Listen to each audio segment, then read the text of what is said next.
Your calls, your input. This is For the Record. And now, your host, Art Connor. Good morning and welcome to For the Record. Whether you're here in the Cayman Islands or whether or not you're listening overseas via the web, and we know that we have several of our faithful listeners overseas, Houston, New York, Florida, all over the place. So we want to welcome you. We want to thank you for allowing us into your homes, allowing us into your automobiles, and allowing us into your offices when you get out of your automobiles. For those of you who have the privilege and who have employers who give you the opportunity to listen to For the Record while you're in your offices, of course, it is of importance and interest to you as well, because there may be something that's being discussed that affects the business that you work for or the particular government department that you work for. And then you can give that feedback to the relevant persons within your organization. So it's always useful to be able to listen in to For the Record. And of course, we try to give you a high quality of topics that we discuss here on For the Record. Of course, it is For the Record, so it needs to be accurate as well, and it needs to be informative. Okay, so For the Record is a show that has been specifically produced by the staff and management of Radio Cayman for you, and it is geared towards keeping you abreast of issues as they arise and play out on the local, regional, and international scene. And I remind you again that I am your host, Art Connor. They also call me OC, and some people call me other things as well. And I'm sure after the fish poisoning, they'll call me some more things. I'll get a new nickname again as well. But I'm thankful to be here. Thankful that I'm feeling, much better, and I'm thankful that you, our listening audience, have been extremely eager to hear my voice back on the radio. And I want to thank you for your prayers. Thank you for your calls of support and inquiries, and even those of you who brought me some medicines to help to fight off that fish poisoning. And I must say I'm feeling much better now as well. I also want to remind you that our phone lines are always open, and there's always someone waiting to answer your calls. Usually it's in the form of Susan. She's here in the mornings, almost every morning early, and leaves late during the course of the day as well. Some people, wonder and are amazed at the number of hours that she puts in at Radio Cayman as well. We can, of course, be reached on our toll-free number, which is 1-800-534-8255. You can also call us on 949-8037. And also on 949-6990. The last two numbers are not toll-free numbers. The only toll-free number is the 1-800-534-8255 number. And of course, if you don't like to talk on the radio, you can email us at fortherecord@candw.ky. That is For the Record, one word, fortherecord@candw.ky.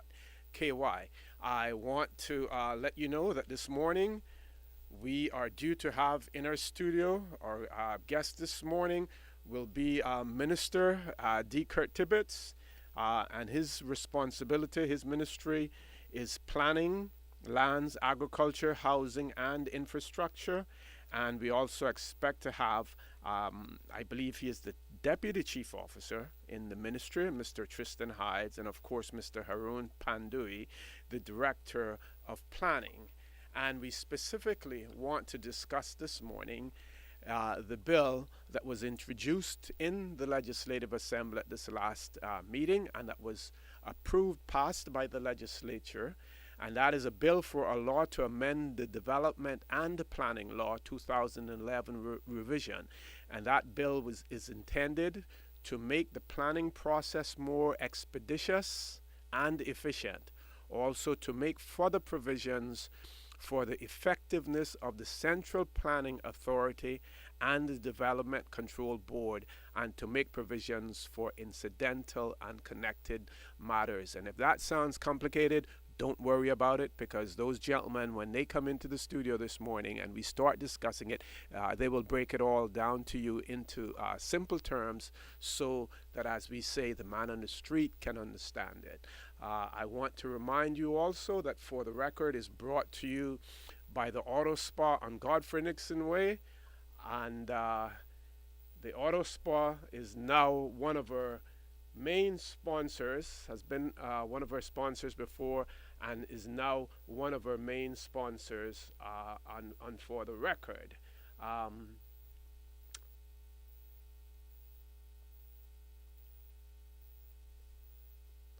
Let's take a look at the headlines, newspaper headlines today to see what we have there. We see a retrial ordered in the child murder case. That meant that the Crown appealed the decision that was arrived at in the case and successfully appealed it, and there will certainly be a retrial. Of huge importance to everyone here in the Cayman Islands, Cayman gasoline costs slow to drop. They could add on to that, always quick to rise, but always slow to drop as well. When we see the prices go up, and I think the price of a barrel of crude oil is now reached somewhere in the $70 range. I don't think it has gone back up to $80 yet. And we see the prices at the pumps here in the Cayman Islands creeping down or sometimes not moving at all as well. So, and since Minister Tibbetts is, I think that may fall under his ministry as well, and we can maybe talk about that if it does. And I'm sure if it doesn't, that he will have an opinion on it as well. So, folks, I want to remind you that you're listening to For the Record. I'm your host, Orit Connor, and my guest in the studio with me this morning, we will have the Minister D. Kurt Tibbetts and his support staff. I also want to remind you that For the Record is brought to you by the Auto Spa on Godfrey Nixon Way. You can receive a free vacuum with every express wash only on Tuesdays at the Auto Spa. Please stay tuned. We'll be back shortly.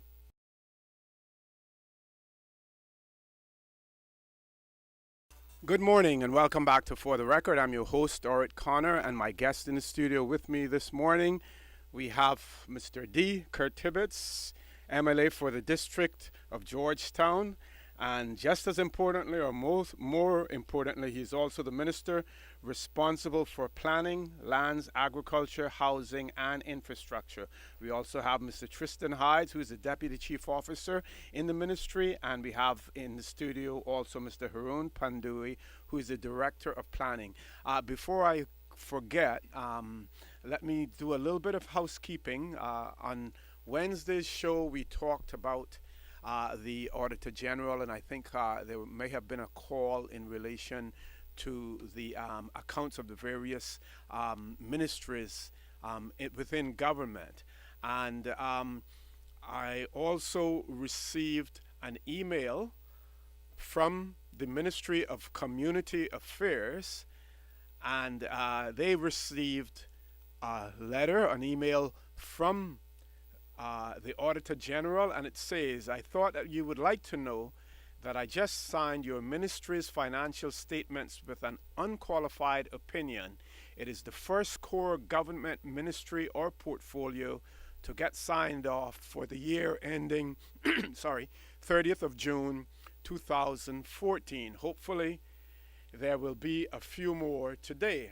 I would note that this is the first one of the main ministries, including POCs, the legal entities, and the small offices, has been signed off within the statutory time frame or timetable with an unqualified opinion. I would like to thank you and your team for the cooperation and responsive way in which you work with my team on the audit and the completion of the financial statements, enabling more efficient conduct of our audit. So things are not as bad sometimes as they may appear to be, or as we make them appear to be. And when we do talk about the mishaps in government and about the shortcomings in government, we also need to highlight those instances when people get it done right. We can't keep knocking them over the head all of the time, and we don't applaud them when something is done right. So we want to applaud the ministry of Community Affairs. Their chief, I would imagine that would be the CFO in the ministry, Ms. Stephanie Azan, and for um, the kudos that she received from the Auditor General. So I've covered that end of it, and I hope someone from the ministry is listening as well. And now I want to welcome our guest, Minister Tibbetts. I want to welcome you again to For the Record. Thank you for coming. Very good morning to you and also to our listening audience throughout. I'm hoping we're being heard on all three islands. Yes, sir. All three islands it should be. And certainly it's a pleasure to be here. First of all, before I go any further, it's good to see you up and about again. Thank you, sir. I don't suppose we need to go into the the very gory details of your illness, but sometimes we learn the hard way, I guess. But it is good to see you up and about. Are you back riding? Yes, sir, I am. Yesterday morning I did 30 miles so with my group. You're just going to be doing it in incremental stages. Yes. Wonderful. I get, Wonderful. strong. Happy to know that you're up and about again. Before we start into the discussion this morning, I just wanted to quickly say that I attended the annual general meeting of the Cayman Islands Agricultural Society last night. Okay.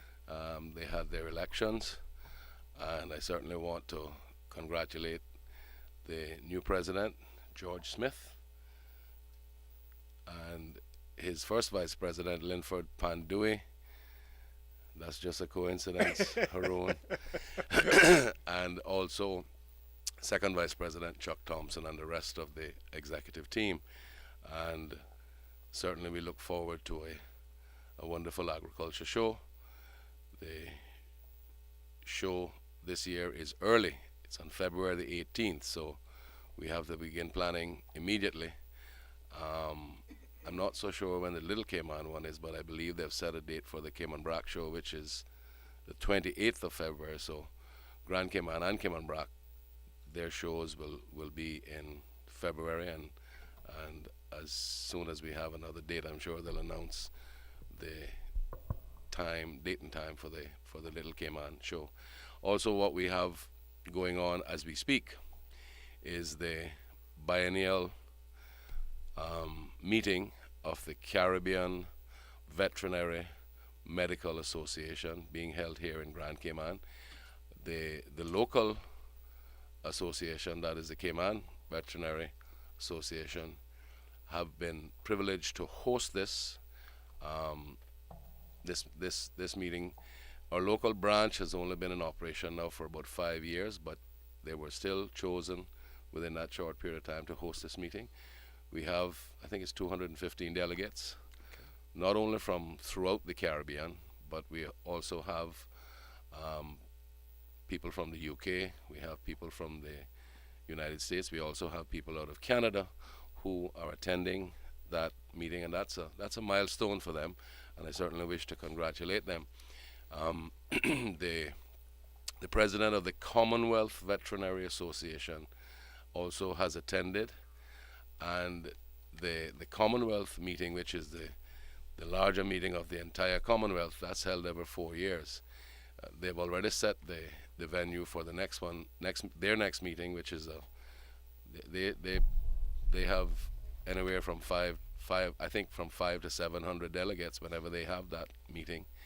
The 2015 meeting is being held in Kuala Lumpur, and he has said that they would be happy to set Cayman as the venue for the 2019 meeting. So that's wonderful.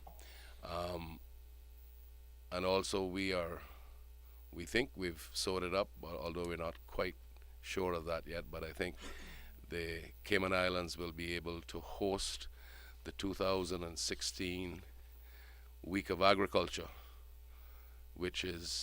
that's the Caribbean Week of Agriculture, and certainly that will be a good bonus for us and bring us in the fore with agriculture throughout the Cayman Islands. So certainly I want to congratulate the the department and the society for all of the work that they're doing. Like everything else, not everybody pulls their weight every day of the week, but certainly there are enough bodies there to really make an impact, and I'm grateful for that, because the closer we can get to being self-sustaining in our production, the better off we will all be. That's just to let everybody know where we're at with that. So congratulations again to the new executive of the society, and certainly look forward to working with them as the year goes by. Okay. I usually conduct their elections for them, so I'm wondering if they thought I was still suffering from fish poison or what. I don't think you would mind their substitute. It was the Wesley Howell. Oh, okay. Wes was there last night. Yeah. Went smoothly. They didn't have any nominations from the floor, so everybody seemed to be happy with the nominations, and that's usually and the everything case, went yes. smoothly. So that's wonderful. Okay. And Mr. Tristan Harris, good morning and welcome to For the Record, sir. Good morning, sir. And Mr. Haroon Pandu, good morning and welcome to For the Record. Morning, sir.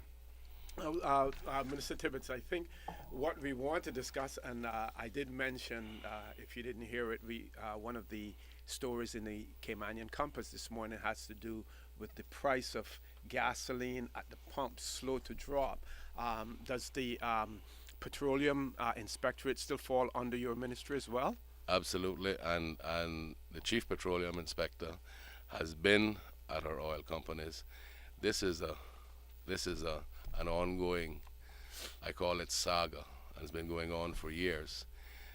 The way the laws are presently, and these both Rubis now and Sol, and I want to be a little guarded so that I don't seem to castigate, but both of them have local companies control licenses. And I remember even in the term before, when I was minister in charge, we had great difficulty getting information out of them. Some of the information that might have been crucial for us to examine these prices and markups and all like that, they called it proprietary information. So we are now in the process, and it is with legal, of doing legislation and regulations for the Petroleum Inspectorate, so that we will be better poised to be able to look at these matters. Already it's a brewing storm, because we are, when I say brewing storm, it's always about not in my backyard. But we have been very seriously looking at the possibility of remember, I want to say this carefully now, not a refinery, absolutely not a refinery, but a bulk storage facility here in Grand Cayman.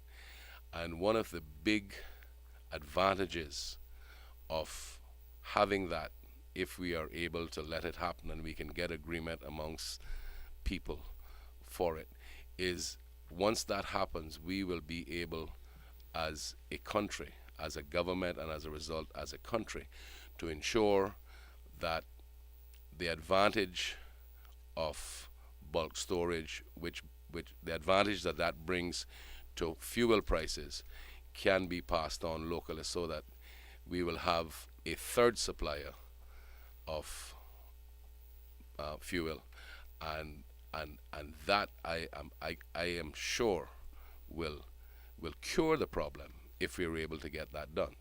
Of course, there are limited locations where this could happen, and they have done some soundings, but we will progress that further and see if we can sit down and talk through.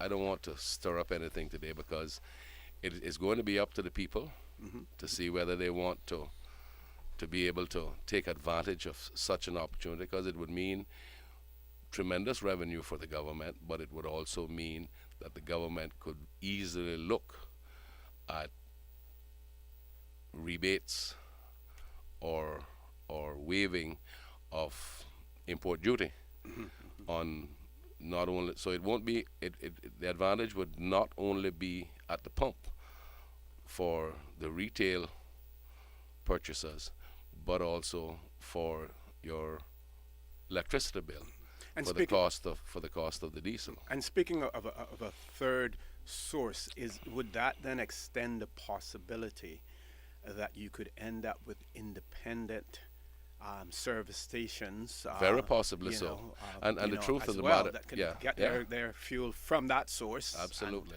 I mean, these guys are all about big business, and that's how they operate. Not all of the retail outlets now are, in fact, several of them are not owned by Rubis or Sol, but even those independent operators have medium to long-term agreements with those two agencies, because I think in all instances they own the pumps and the tanks. So, I mean, they've been able to deal with it in this manner in the past, and it's not easy to WREST this from them, because you have to ensure that there is continuous supply. So that's where this will come in. And the fact of the matter is, it doesn't matter to us who it is, because it will be handled in a way, if we get that far with it, it would easily be handled in a way where everybody will have an opportunity, meaning all of the qualified bidders will have an opportunity to bid, including Rubis and Sol. But what it certainly will give us an opportunity to do with any possible agreement there is what we don't have now, which is we can then ensure that there are markup margins that are guaranteed. You can't go beyond a certain, which is not the case now. But that's when we would be able to deal with that. And even if it's one of them, that agreement would be totally different from what obtains now. I mean, in terms of their supply and exactly, retail, yes, yeah. exactly. And I don't foresee, if this were able to happen, I don't foresee them, if they want to continue to operate in the island, they simply demand, supply, and competition would certainly force everybody to be in line with regards to pricing. So the big aim is not because we just like the thought of having a bulk storage facility here in Grand Cayman, but it is looking to benefit the people. So we'll have to get to that point and see if we're able to work it out. I mean, it's always the emotional thought about, well, we don't want something like that near to us, and I understand how people feel about that, but I'm hoping we can get to the point where we're able to objectively look at what opportunities and what benefits such a facility would bring to the entire country and all the people of the country, and see if we're able to work something out. Exactly, and putting that narrative out there to the people so that they know exactly, they get clarity as Absolutely. to the only reason why the cost benefits. Exactly. The only reason why I haven't gone any further with it yet is because I was waiting for all of their initial probing to take place before we get to that point. And I certainly am going to as I told the members from East End and North Side, because that I intend to sit down with them and speak to them.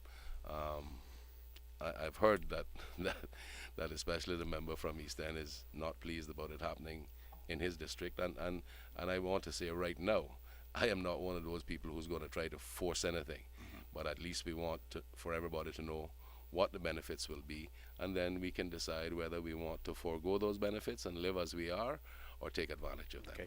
Folks, I want to remind you that you're listening to For the Record. I'm your host, Orit Connor, and my guest in the studio with me this morning, I have Minister D. Kurt Tibbetts, whose ministry is planning, lands, agriculture, housing, and infrastructure, and we have his Deputy Chief Officer, Mr. Tristan Hides, and the Director of Planning, Mr. Haroon Pandui. We're going to go to our news break now at 8 o'clock. We ask you to stay tuned. Don't change the dial. The news from Radio Cayman is extremely important as well, and is always detailed, more detailed than you'll get from any other radio station in the Cayman Islands. So please stay tuned. We will be back shortly to discuss this much important topic in relation to the development and planning law. Please stay tuned. We'll be back shortly.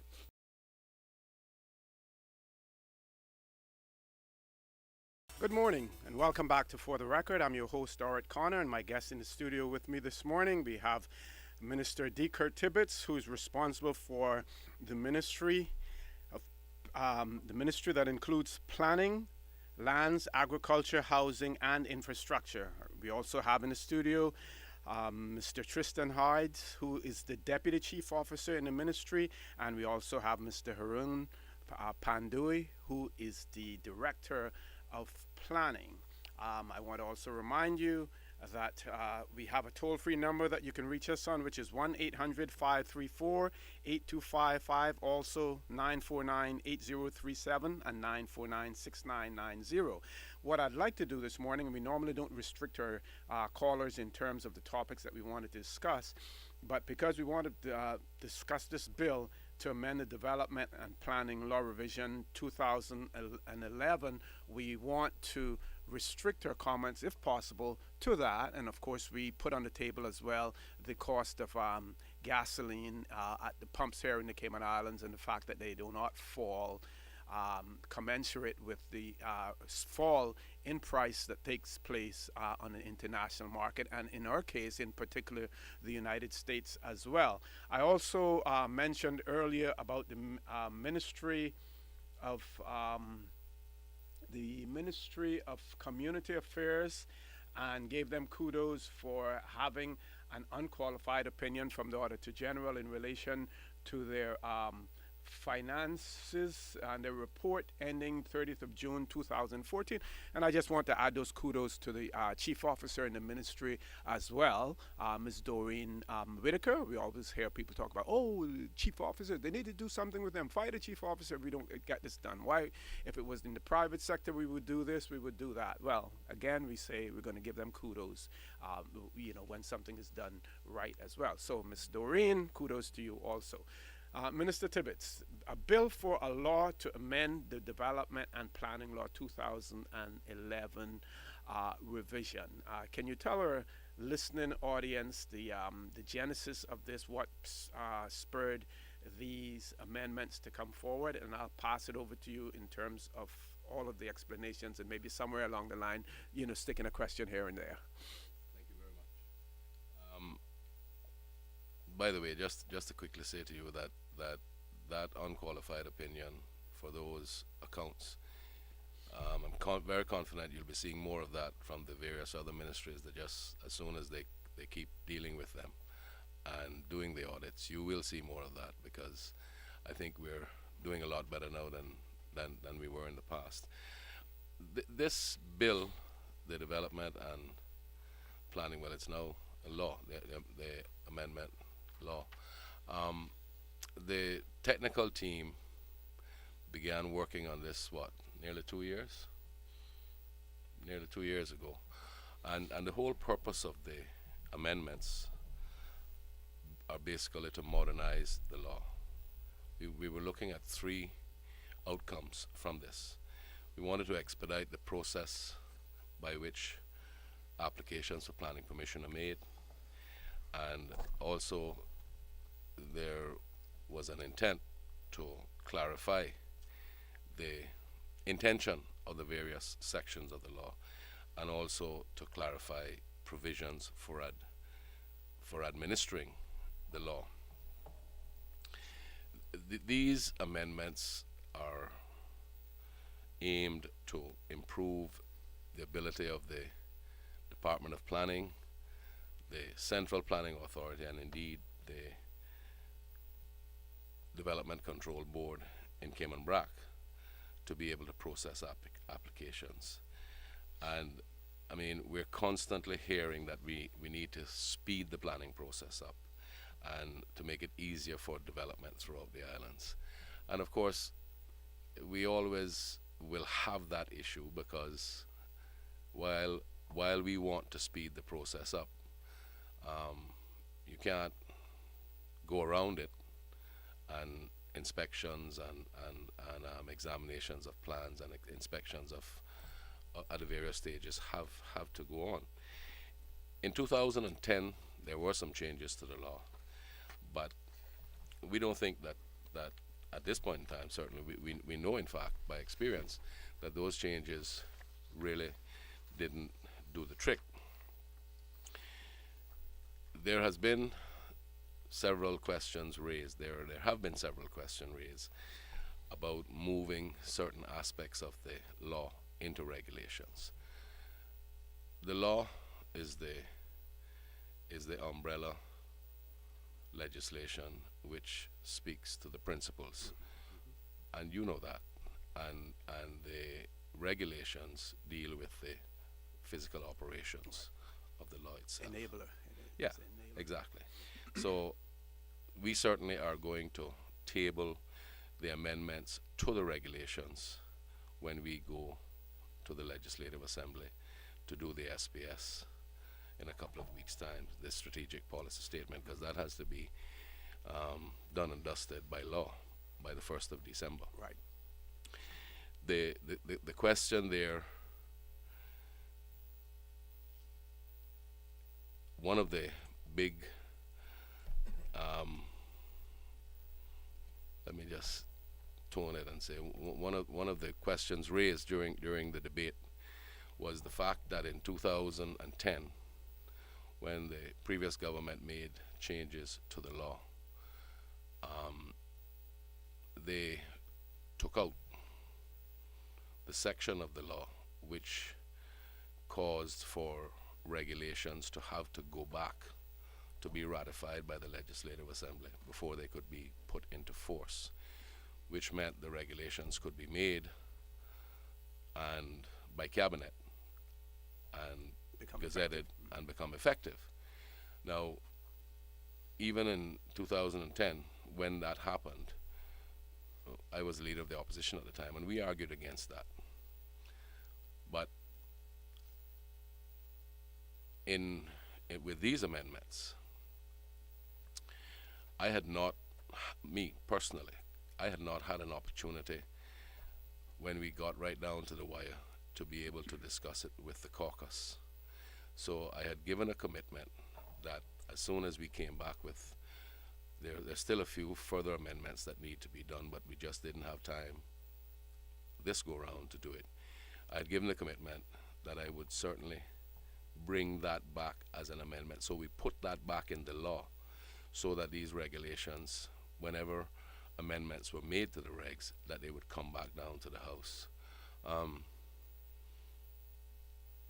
members chose to argue the point and say that we weren't going to do it, so they forced us to do it by saying they were going to bring up the amendment, and then we brought the amendment. When the House met first, the Premier was not here, and when we came back to do this bill, the Premier had got back, but we still had 3 other members absent. So I just did, because the government operates as a caucus, and we meet regularly, we meet every Monday, and more often if necessary, to deal with all the matters to make sure we have consensus on it. I had given the commitment, and I was not prepared to simply put that in without having opportunity to speak to everybody, including the Premier. Premier was back, so when they said that they were going to bring this amendment as a committee stage amendment, we said, well, we certainly didn't want to vote against that committee stage amendment, so we went ahead and did the committee stage amendment after speaking to all of our people right there and then. So there was no intention at any point in time of not making that change. It just so happens that how it happened, there was a big furor as if we wouldn't have done it, which is not the case. I can assure you and everybody else that that's not the case. Anyway, it's done. So that is done now, and it's back in the law. Of course, it would have been extremely difficult if you argued against such a move but in exactly. 2010 to come back and justify doing it now. But exactly, and we were, I mean, let's put it this way, it's done now. It was going to be done. The way it happened wasn't as clean as I would have liked it. But I mean, the other thing I need to say about that very swiftly is, in all of my years as a representative of the people and a legislator, I know I've sat on the opposition. I've sat in the government. I've been an independent representative in the early stages before we started to have parties and all like that. So I know how it is. And perhaps if I was in that position at that point in time, I would have argued the same way. So I understand that part of it, but it is done. So the comfort now for everybody to understand is that any change to the regs will need to come back to the House, just as the amendments that we're doing now to the regs will come to the Legislative Assembly when we go to do the SPS, and everyone can have a chance to argue whatever they don't agree with those changes. So that's, as far as I'm concerned, done and dusted. Okay. You will hear the chimes continue about how it was done and well, the usual stuff, but that is done. So that one, which was one of the major ones, pretty well has been taken care of. Now, some changes to the law are minor, but certainly go a long way to providing efficiency. A very simple one, which we thought was necessary, was the way Section 2, subsection 1, corrects the definition of days. So, I mean, nowadays it's not like how it used to be. So, when we speak to the definition of days, for example, notices that are sent out, we don't need to limit it to the work week now and say Monday to Friday. Days are days, in other words. And we can now, with that amendment, count days as calendar days. Okay. So 21 days means 21 days, not 21 divided by 5 and then plus however many other working days, if you understand what I'm saying, which could easily, if we didn't make the change, would actually end up to be somewhere between 26 and 28 days, depending on what time of the week the day began. Precisely, yeah. And So- then you run the risk of someone miscalculating it, as well, and saying, "Oh, well, I thought Right. that Saturday was included, but not Sundays or something of Yeah, that I nature mean, as well." yeah, and we had other little other cleanup exercises, which were never attended to. If you remember, in years gone by, the head of public works was called the chief engineer. So that still existed in the law, and that now has been changed to the managing director of the National Roads Authority, and of course, with the constitutional change, where the governor was consistent throughout the law in several sections, that now changes to the Minister of Planning. And in some other areas, for example, in Section 13, subsection 3, small e, we're doing our best to reduce the regulation, and I want to explain this one very carefully. From the time I was on the Central Planning Authority in 1985, just shy of 30 years ago, there was always this problem where a section in the law speaking to the height of fences, people who wanted to erect a 4-foot chain link fence, because that is how you get the wire for chain link in it. You get 4 foot or 6 foot or 8 foot. The law referred to 3'6", that anything higher than 3'6" needed to have a planning application. So a simple amendment was to bring it up to 4 feet, so that people who were doing like chain link fences or even concrete walls, and when you consider the height of cement blocks, you make it 4 feet, so they can do up to 4 feet without having to make an application. And the purpose of not going any higher than 4 feet is because sometimes there are some extreme cases where people want to put up the wall of Berlin, and certainly you have to make consideration for how that affects a neighborhood or anything like that. So, but it'll move now to 4 feet to make people have the ability to do so without any problems.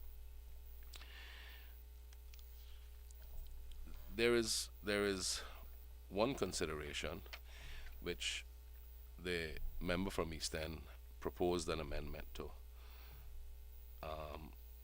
and I think, in summary, what he was trying to achieve was to ensure that the Central Planning Authority, when considering an application, were working on the premise that the application should be approved, and his proposed amendment spoke to, unless there is some material reason why it should not have been. Now, there's no definition in the law for material reason. And when we did a little bit of research, we certainly discovered that in UK legislation, there are several aspects of material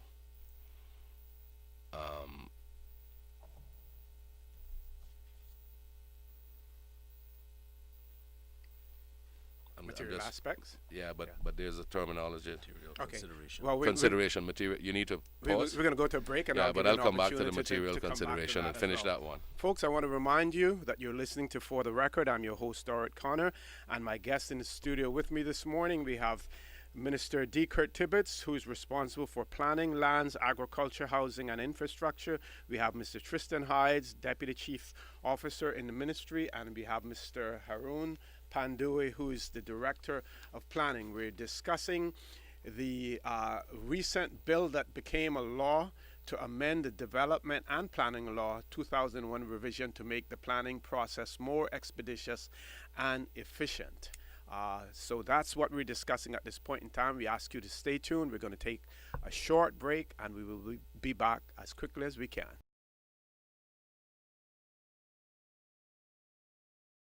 I'm your host, Dorit Connor. My guest in the studio with me this morning, we have Minister D. Kurt Tibbetts, who is responsible for planning, lands, agriculture, housing, and infrastructure.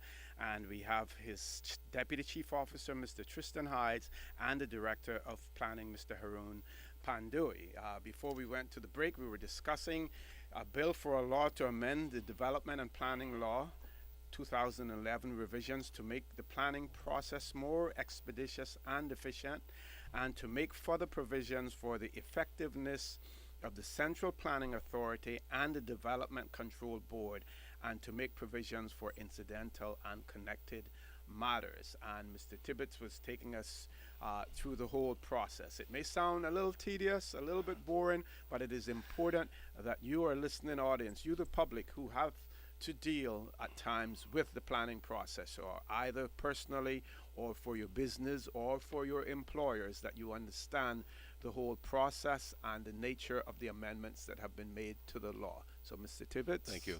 Again. Thank you, Orit. I was speaking about an amendment, a proposed committee stage amendment by the member from East End, and it had to do with material considerations.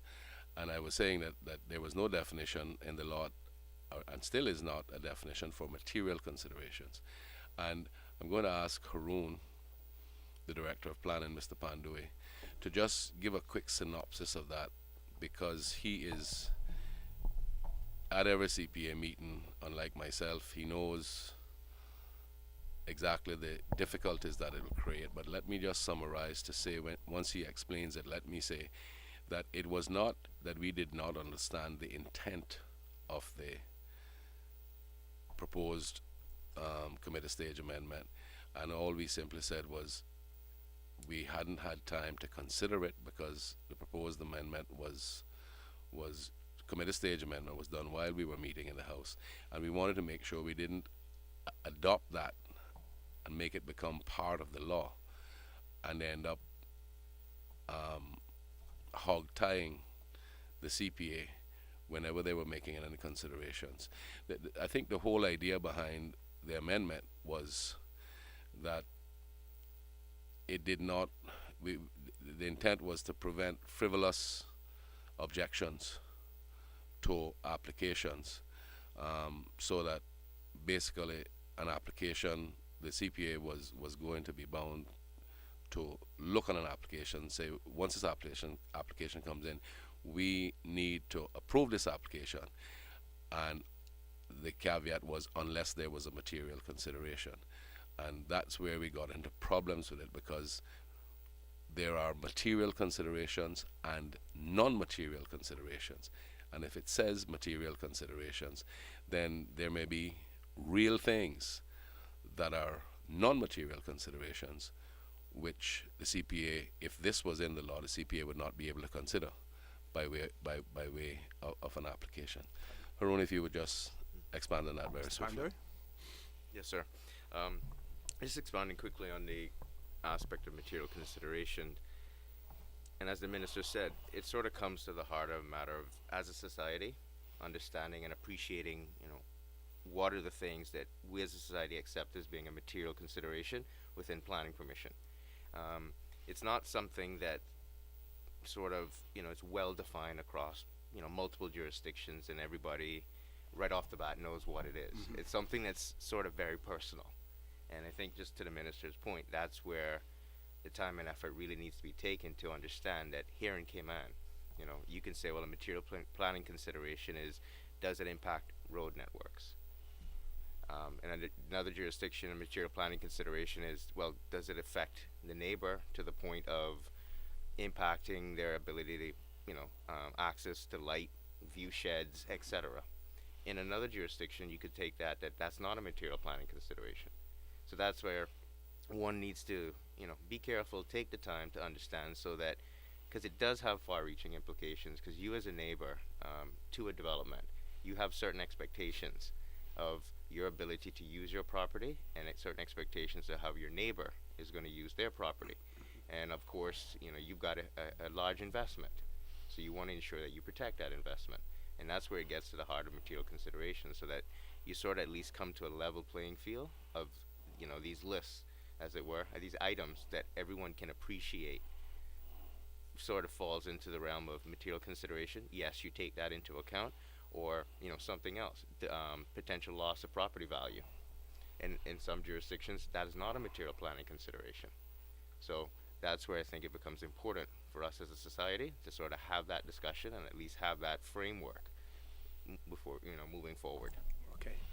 Thank you for that, Mr. Then Pandey. the next one we want to move on very swiftly with is this situation about people being able to, or people not having to apply for a 10% addition to their homes, which is something that traditionally people were able to do forever and ever, as long as we remember the law. In 2010, there was a change made, which Harun is going to just quickly explain what the change was in 2010, and then I will pick up from there and explain what we're doing or what we have done with this one, because people are totally misunderstanding or being led to misunderstand exactly what the intention of this is. Okay, but before we do that, though, we have two callers on the line.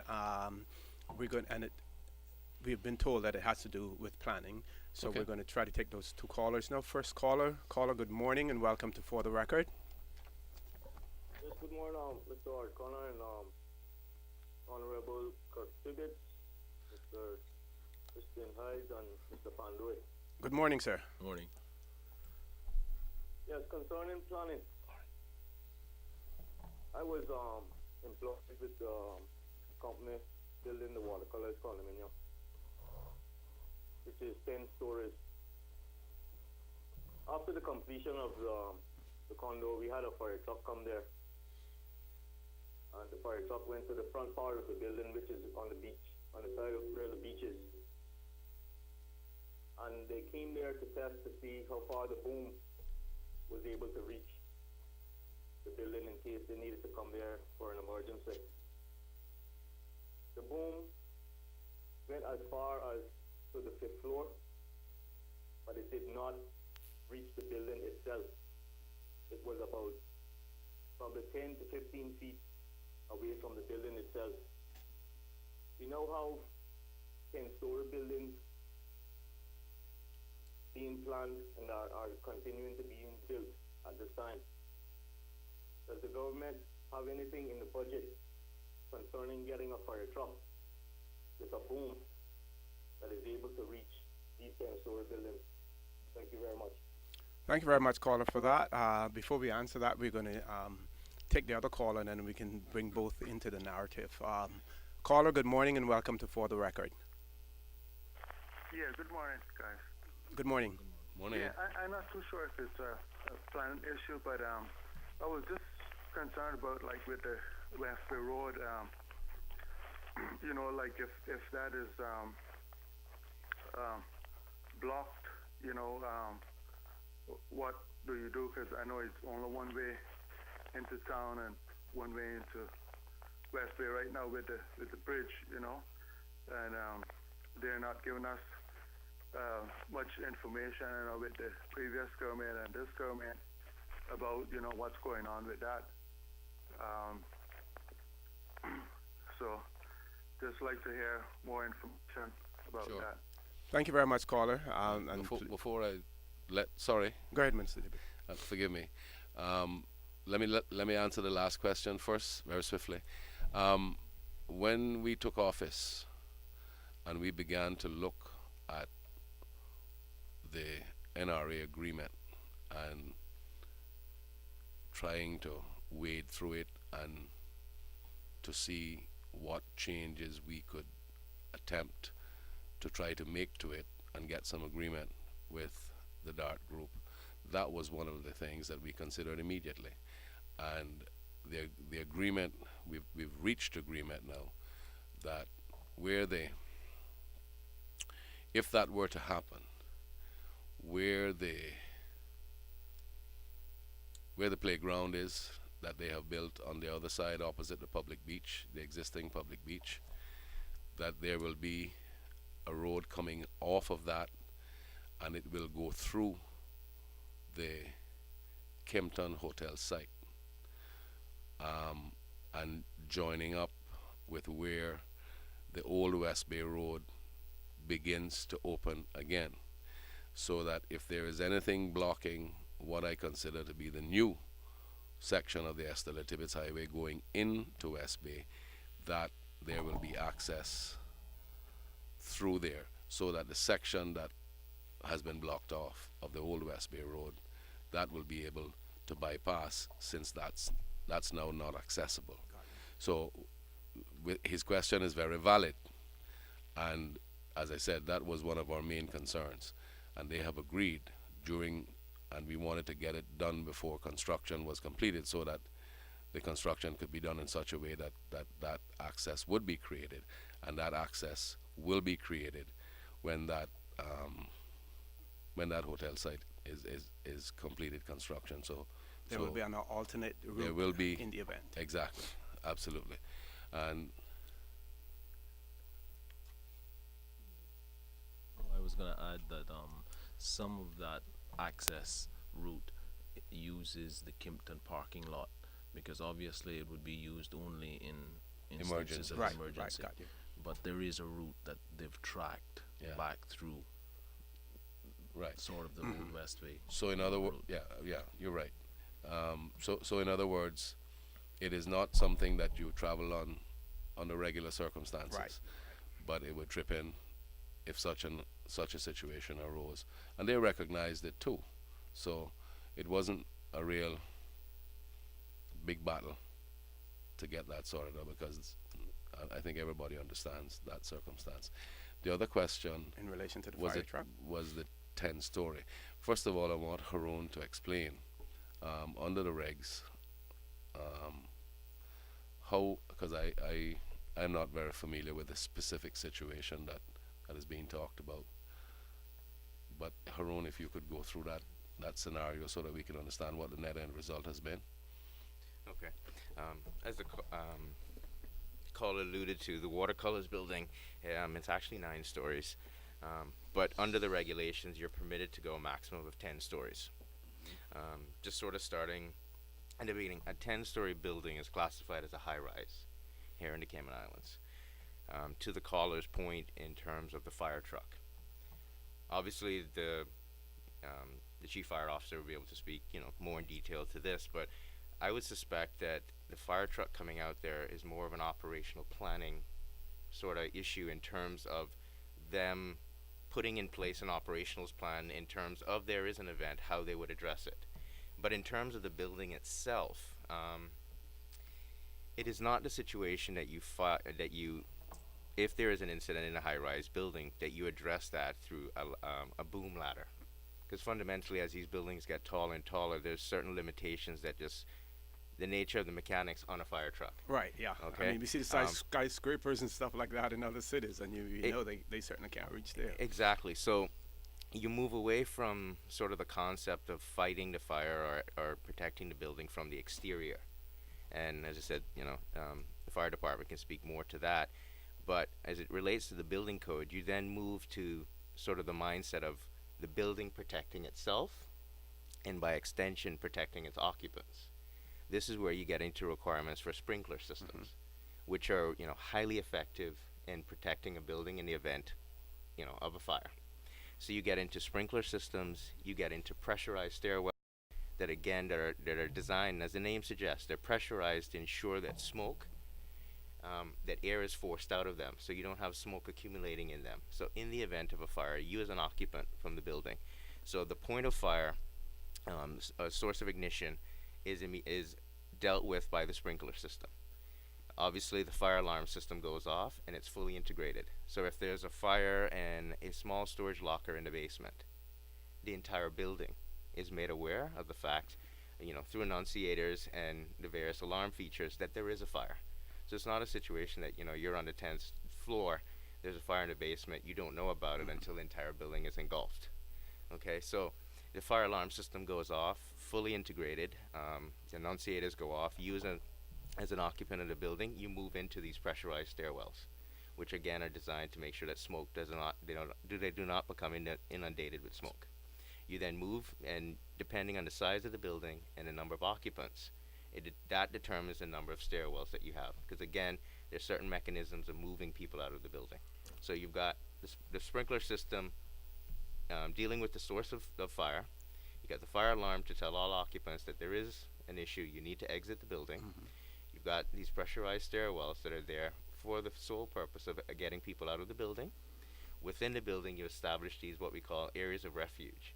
So in the event you're not able to make it down the stairs, you're able to go to these areas and be protected until fire service personnel are able to get to you to assist you in evacuating the building. Got you. Thank you very much for that. We have one more caller. Let's just grab that caller. Good morning and welcome to For the Record. Hello. Yes. Good morning. Go right ahead, sir.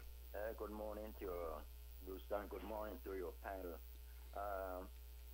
I am a senior citizen, and it's a fight to survive in this country now. And the question I posed to Mr. Haroon is, I wrote him earlier, and up to now I haven't got no reply. The planning law mandates for all property owners' signature for all applications seeking approval by them. How can the planning department and the Central Planning Authority approve an application that lacks all the signatures of the owners? That question is to Mr. Haroon, and I would like him to give me the answer on it, please. Thank you very much, caller. Mr. Pandui. Okay. Thank you for that question. I guess there's two scenarios. One, the planning law requires individuals to serve notices on set radiuses depending on the zone that the project is in and the type of use that one is proposing. That could range from 500 feet, 300, 150. So again, it depends on the use. Certain uses that fall outside of that, just to wrap that up, With notices, you're required to notify an individual of an application. That gives that individual sufficient information to let them know that they can attend the Department of Planning, view the application, gather any necessary information that they need from viewing the file, or the plans, as it were. That allows them to be informed to make representations to the Central Planning Authority if they so choose. And the applicant has to prove that they've sent out the notices too Right. to Yes, the sir. department. Okay. Yes, sir. And that's, again, the sort of the administrative responsibility. So there's no signature that is actually No, required? no signature is required. What is required is that they prove to us that they've served the notice on landowners within the Registered radius. mail? Yes, sir. It is sent by registered mail. The department gets a copy of the notice that was sent. It gets a copy of the registered mail slip proving that that in fact it has been sent via registered mail. We verify the address that it's been sent to, because again, the address, and just a quick reminder to individuals, that address comes from the land registry. So it is critical that individuals update the land registry Yes. with their address details. We see it numerous times. Individuals attend the department and say, "I knew nothing about this." And when you check the land registry, you say, "Well, a notice was sent to you on such and such a date. It was sent by registered mail to this post box." And they'll say, "Well, I haven't been there for 10 years." But that is what the legal Updated, requirement yes. is. Right. What is on the land registry? As a matter of fact, that is part of the modernization of this law as well, because we've now put it in that you can notify by facsimile or email in certain circumstances under Section 40, I believe, right? For certain documents, but the actual, and again, as DCO Hyde said, again, modernizing the process, but there is that fundamental protection of these notices going by registered mail. Now, I guess the question of what the gentleman may be speaking to is a process known as polling. Okay, in polling, in order for an application to go before prior to an application going before the Central Planning Authority that meets that threshold, an applicant has to receive a majority consent of landowners around that area prior to the application being submitted to the board. And again, it's not a majority. a majority. Right. It's not an absolute, we must get a plurality, signature yes, from yeah. everyone. Exactly. And that's sort of where the distinction comes into play. Haroon, you might want to just quickly explain when the polling trips in. Okay. When does that happen? Polling process is mainly exclusively tied to residential zones. Within a residential zone, under the current law and regulations, you're permitted a certain category of uses, obviously residential, some limited agricultural, commercial uses, institutional uses, etc. How the law is worded, it says anything outside of those uses requires this extra measure known as polling. So, for instance, if somebody wanted to do a quarry within a residential zone, polling would be triggered and be required. And that brings an added level of notification to the process.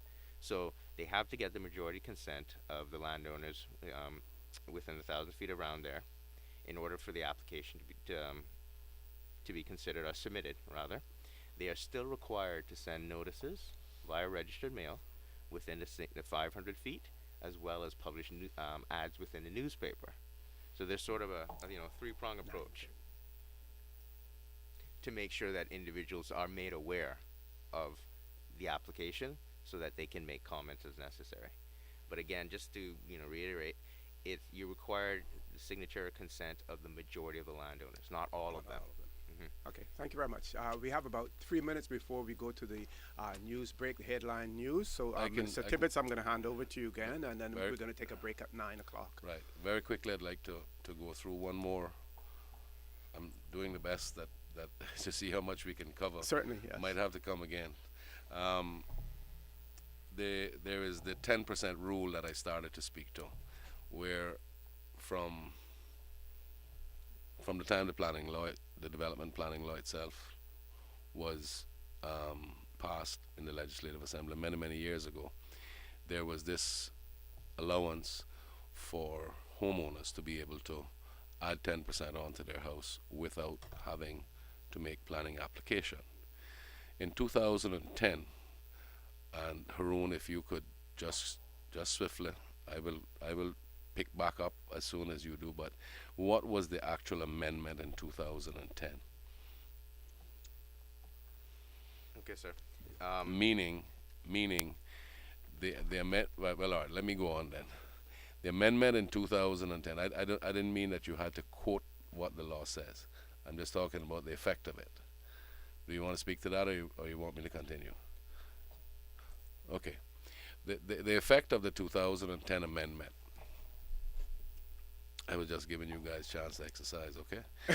The effect of the 2010 amendment said that you did a person who wanted to add a 10% to the house. It has its stipulations. It has to be on the ground floor, and it must only be 10% of the square footage of the ground floor in case it's a two-story house. Okay.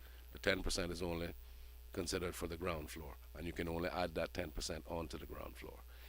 So how the law read then was you didn't have to make an application, but all the other requirements We're still in place. were still in place, which meant that you had to get your red card and you had to pay your fees right through the entire process.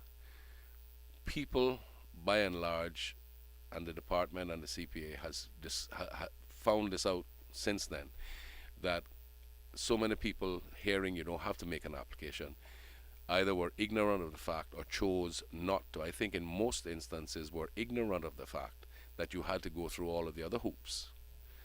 And then what happened then whenever people had complaints about additions and stuff and not having planning permission, and the compliance officers went out to investigate, of course they have a duty to report it. When all of this is discovered, what that triggers, because of how the law reads, is that an after the fact application then had to be made. And when you have to make an after the fact application, there is a penalty that you pay 10 times whatever the original fee would have been. Wow. No, that is there to tell people, please apply. Right. There have to be some sanctions. Okay. So what we have done with this is we have said, listen, we can't leave the rest of the process in place and tell you you don't have to apply. You now have to apply. And that is simply, that it's a protection measure. While emotionally anyone can get up and rant and rave and say we've enjoyed this privilege all along, the fact of the matter is, and I wish I could truthfully say to myself, let's just leave it and let people do what they want to do. But nowadays it's totally different. You have people in the construction industry who will who will cut corners, give you low quotations, cut corners. The person is unsuspecting, doesn't know, and you have a safety hazard. And I'm not trying to pinpoint anybody, but there are people who will do that. So the whole idea of having to go through the process is not about money, not about taking people's money, but to make sure that when the job is finished, that you have safety, in fact. And you have to go to the news. I'll continue it because I'm not quite finished yet. Okay, excellent.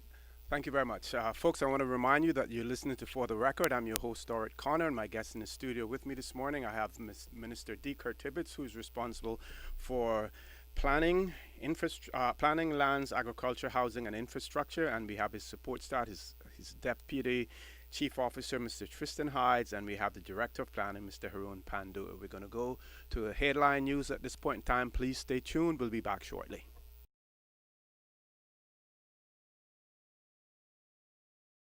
Good morning and welcome back to For the Record. I'm your host, Orit Connor, and my guest in the studio, we have Minister Kurt Tibbetts, his Deputy Chief Officer, Mr. Tristan Hydes, and we have the Director of Planning, Mr. Haroon Pandua.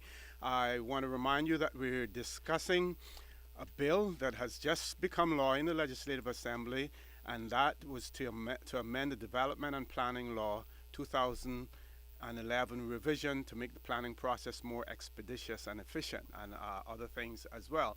It is there's a lot in here, and we're trying to cover as much of it as possible. And you've heard Minister Tibbet say that we may have to come back and discuss more.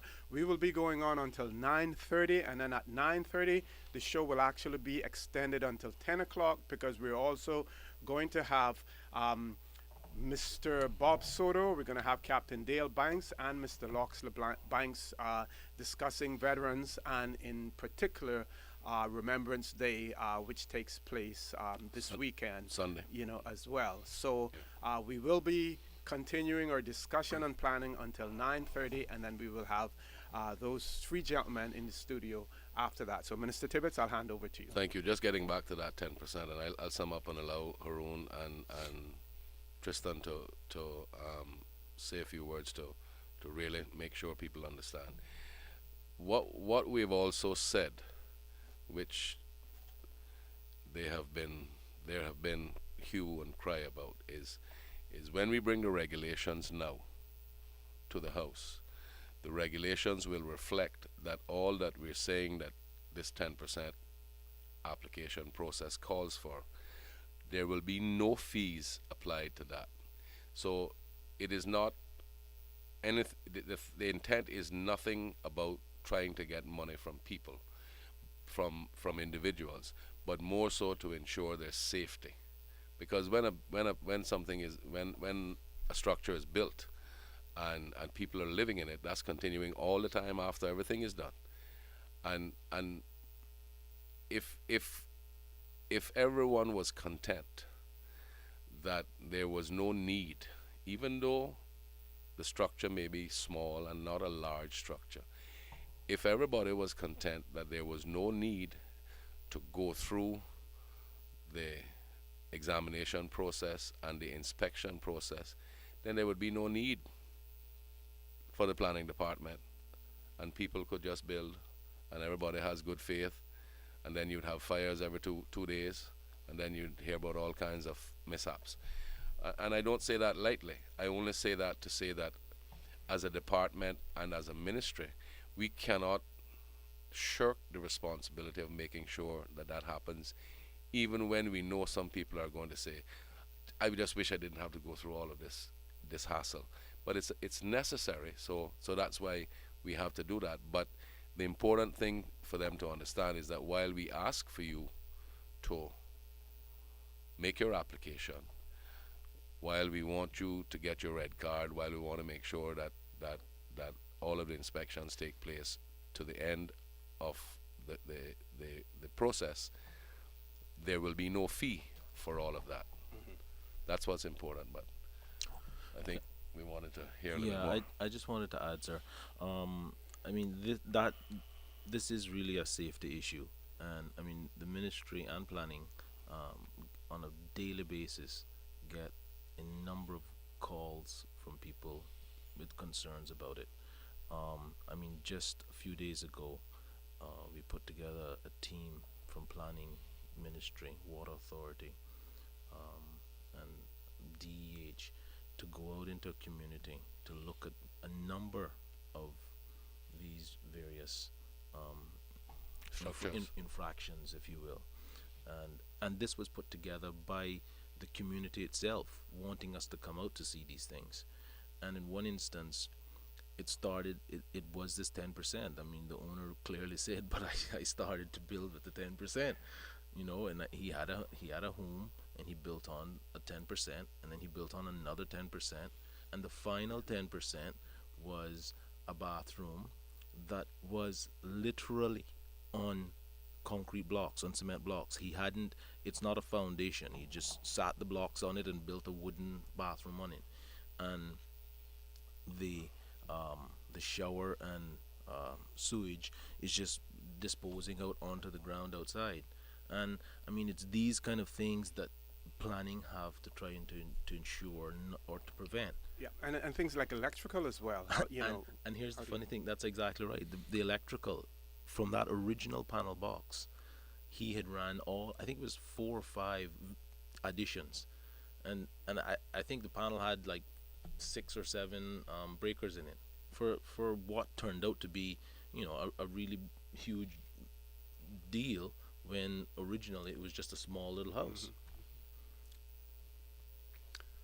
Okay. And just quickly following on, and as the minister pointed out, in 2010, and they're very detailed rules of how the 10% is to be applied, and many people fail to take into account the provision that says that notwithstanding that you don't need planning permission, all other provisions of the law and any regulations made under the law, so setbacks still apply, site coverage still applies, and the building code regulations still apply.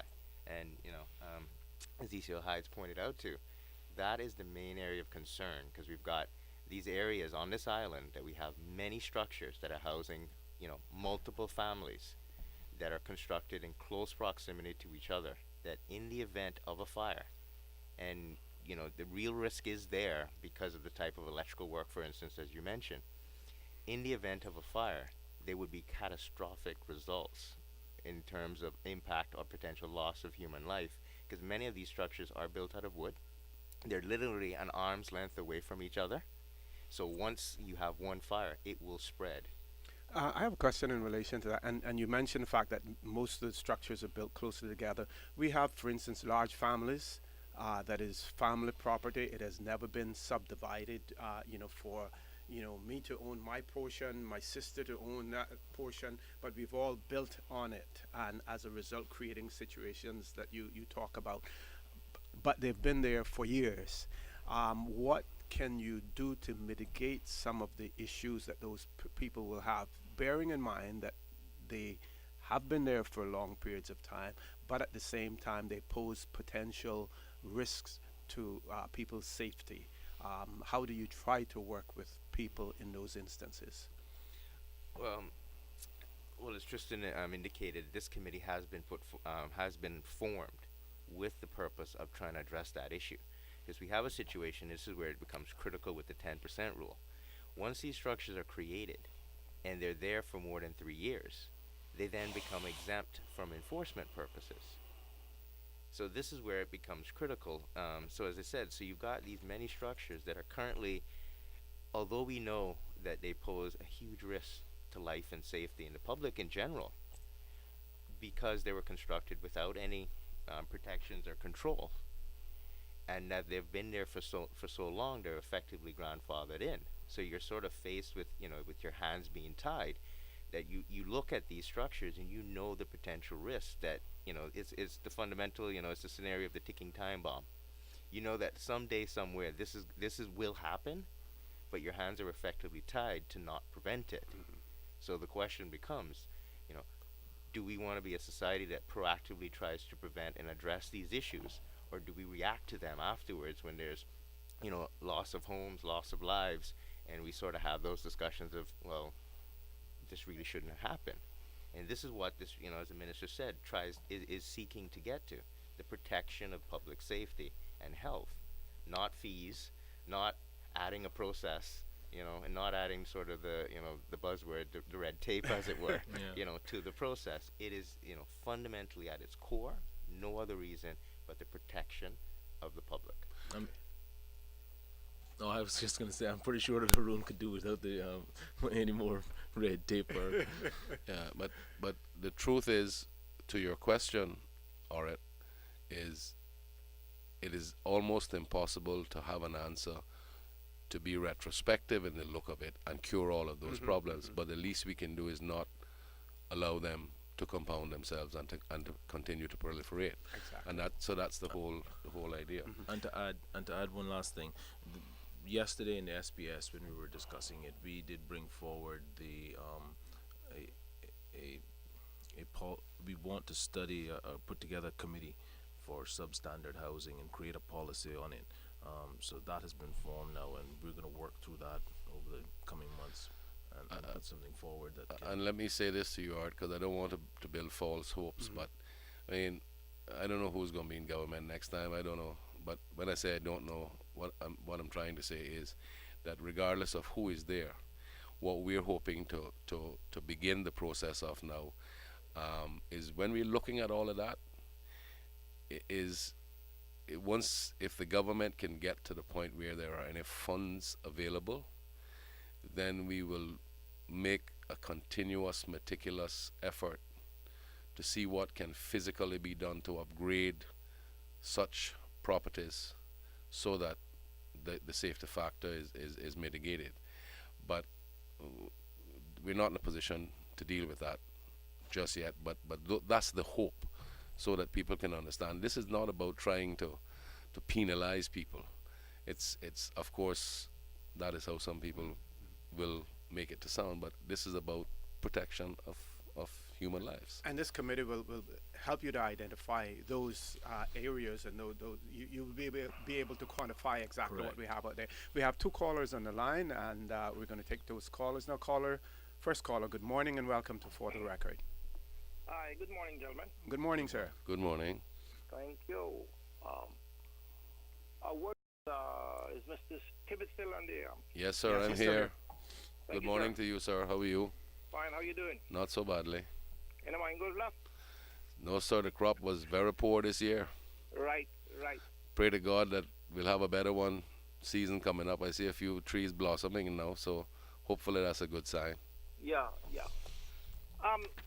Earlier I heard you speaking about the West Bay Road. And my understanding is that there will be an alternative access, should I say, in case of emergency. Yes, sir. Meaning that you're coming from the corner by London House, is that correct? Coming up to Indie Streets and then turning left, is that what I'm understanding? Yes, sir. Good. Not trying to be too difficult or anyway difficult, but when you look at that plan, if you should have some disaster, that those buildings in the hotel site would block that road from getting around to where you talk about the playground. Then do you really think, you say, well, that's impossible? I don't think it is. Do you think then that is wise for that to happen? I understand what you're saying about your hands are tied or what the other government has done. Yeah, All well, of that taken into consideration, Mr. Tibbets, I think, and I want you and the rest of the panel to know this, the majority of people in West Bay feel very disheartened, let down by the last government, what they have done with that West Bay Road. Unacceptable. And I'm wondering with the agreement you got, maybe you can say, well, that's the best you can do under the circumstances. But at the end of the day, if something drastic should happen, that road also could be closed. Okay? I'll leave you with that, sir, and I'll wait for an answer. But before you go, which is not in you guys' jurisdiction, what happened, but you know what really I see to be so unfair? That they're telling these four ladies that they're filing late. But if you recollect, from my information and my knowledge, Mr. Dart got on the bandwagon to put his name on the case almost at the last moment. So this is what we're talking about, that Caymanians are really not treated fair in a situation like this, which that is not into your jurisdiction. You're into the planning and so on. Exactly. But I want to try to shed a little light on other things that's happening into this country that cause people to feel in resent, and you get upheavals into your country. Anyway, I will ask you guys to have me excused for being a little long, but thank you so much, and I'll wait for your response, sir. Thank you, caller.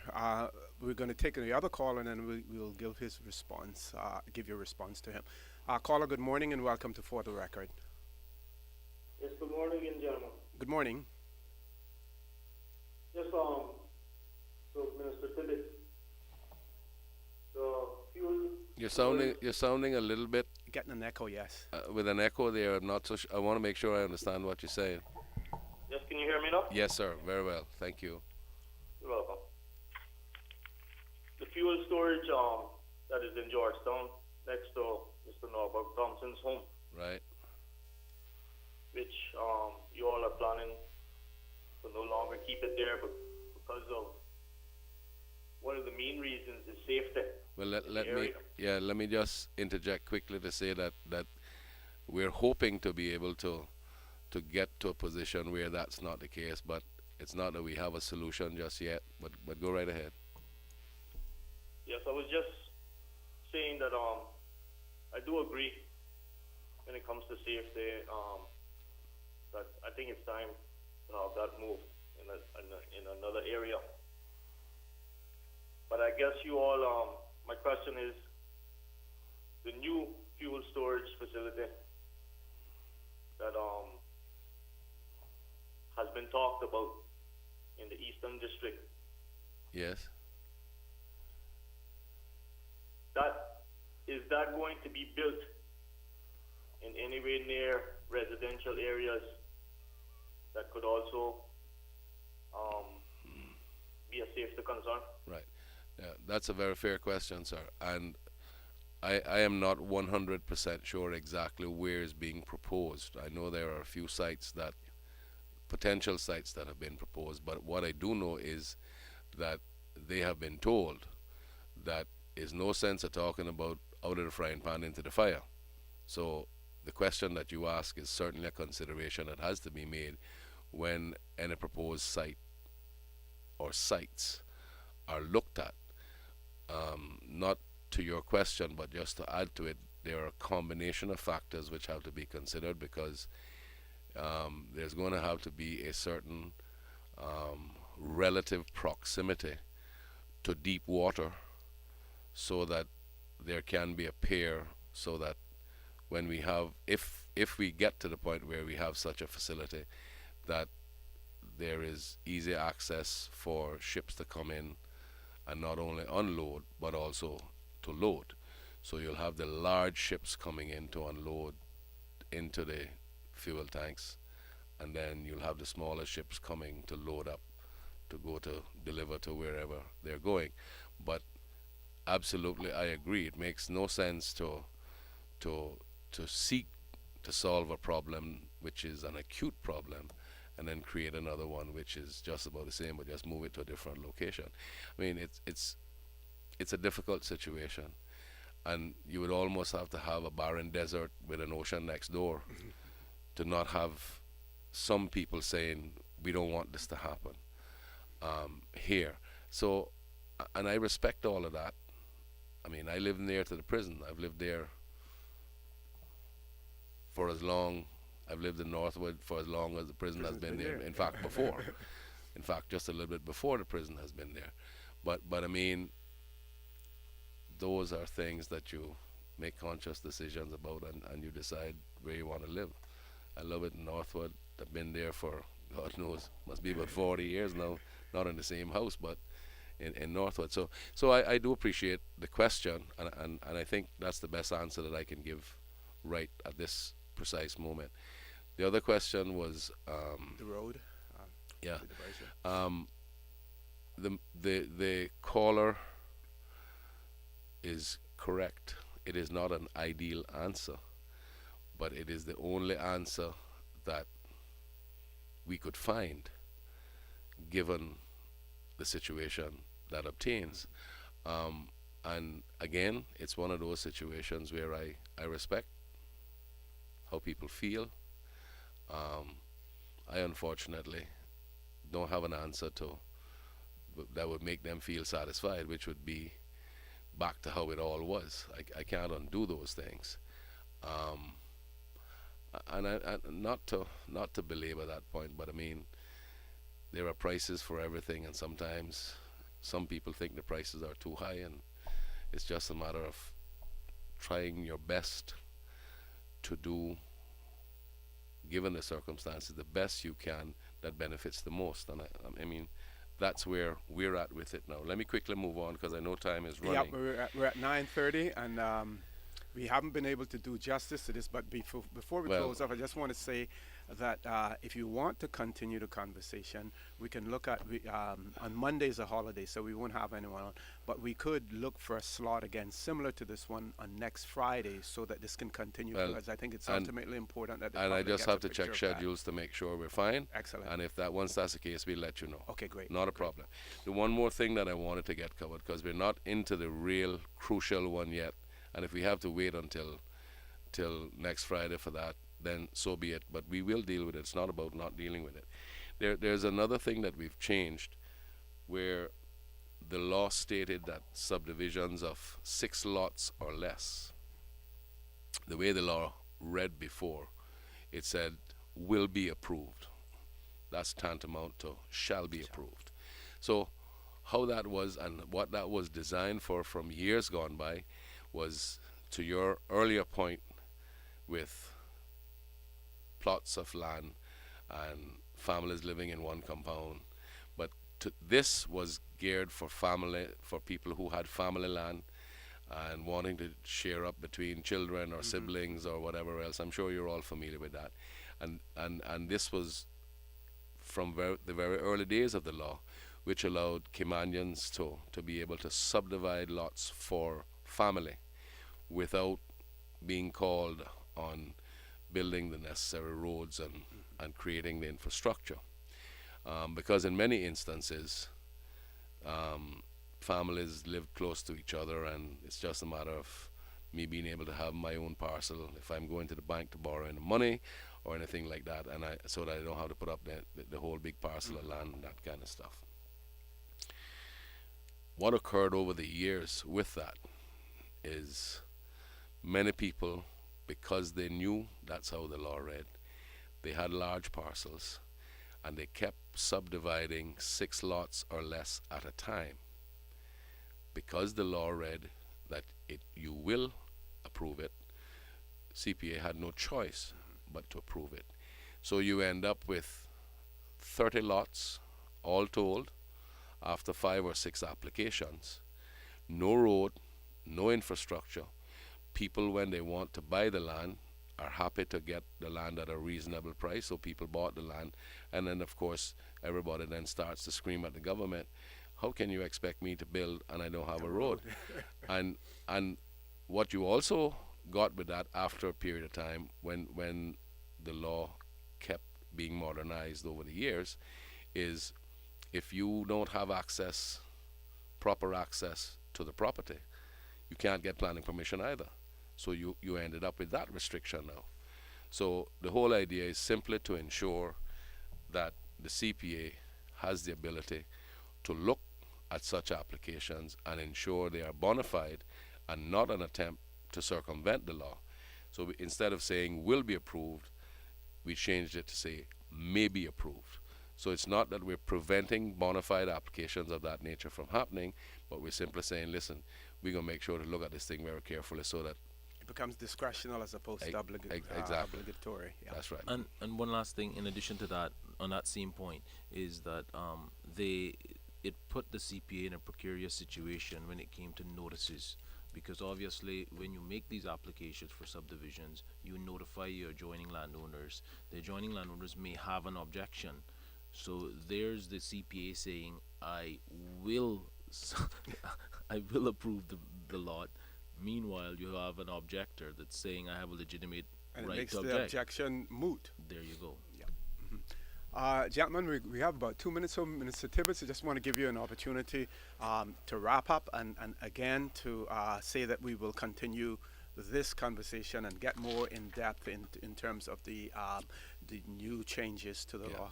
There are several other amendments which we are going to address, and we will do so at the earliest possible opportunity, and very likely next week Friday. Certainly want to thank you for hosting us this morning, Art. I want to thank the callers. I want to thank all of those who have listened.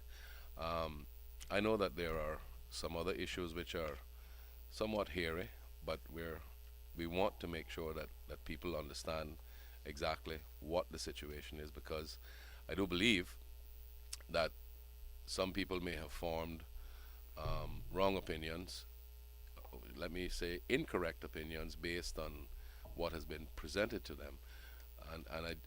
The one thing that I want to say, which I will continue to speak about when we're able to return, um, I only hesitate to be about not being sure next Friday is because we're in the middle of doing the SPS now, and you know how that process is. The budget process begins, so it's hours and hours of battling. Forgive me, with your limited pool of funds to see how we spread it out best to benefit the country, and that's what we're in the middle of now. But once time allows, then certainly we'll do so. But the one point that I want to make, and I want to begin next discussion with this: there is no ulterior motive for these amendments, as has been mooted by some. I, for one, personally don't have any special friends amongst the large developers. I don't mean they're my enemies, but because of what I have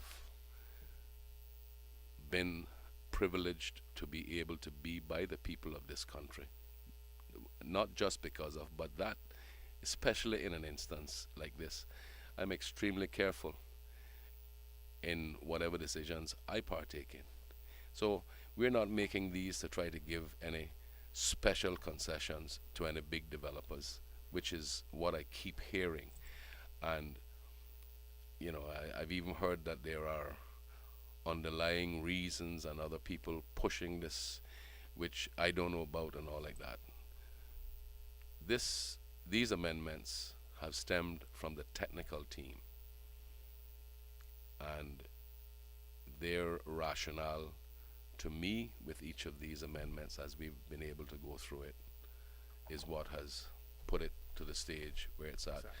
The one more thing that I want to say about that: no law is perfect, and I've lived that for more than 20 years, and I mean in the decision-making process, and I understand that, and lots of times you have to come and make changes.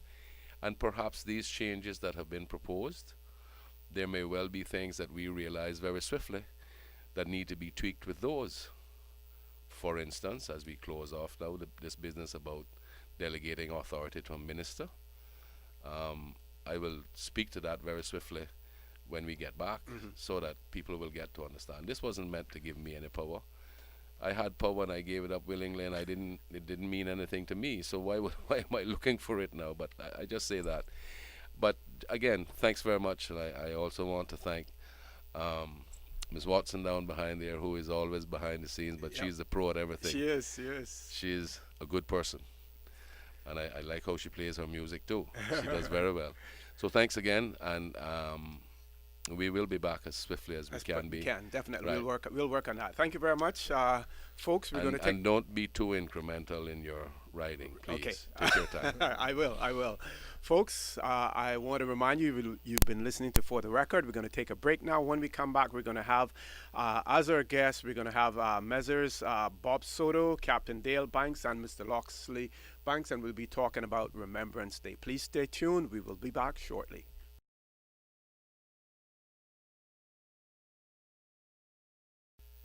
Good morning and welcome back to For the Record, and we want to thank Ms. Susan for that introductory song, quite appropriate.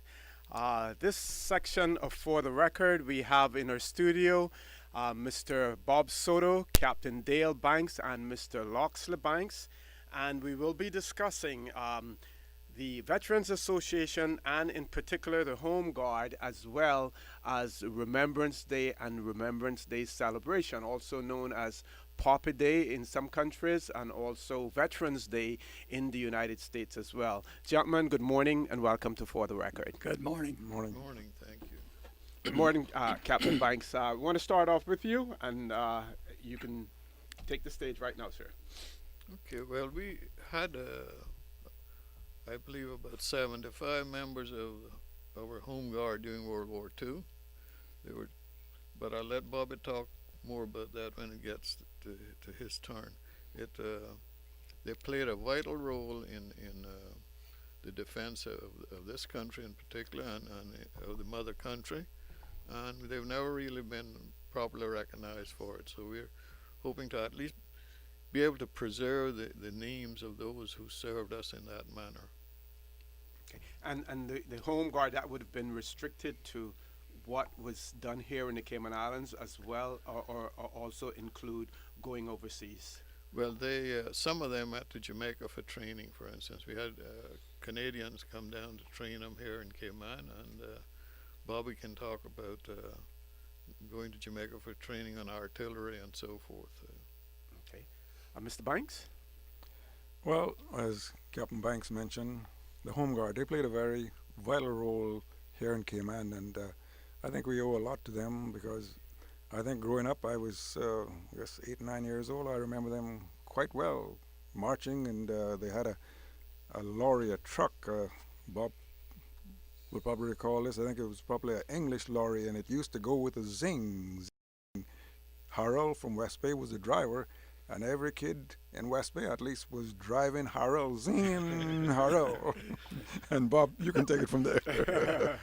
Yeah, the Home Guard was recruited in 1942.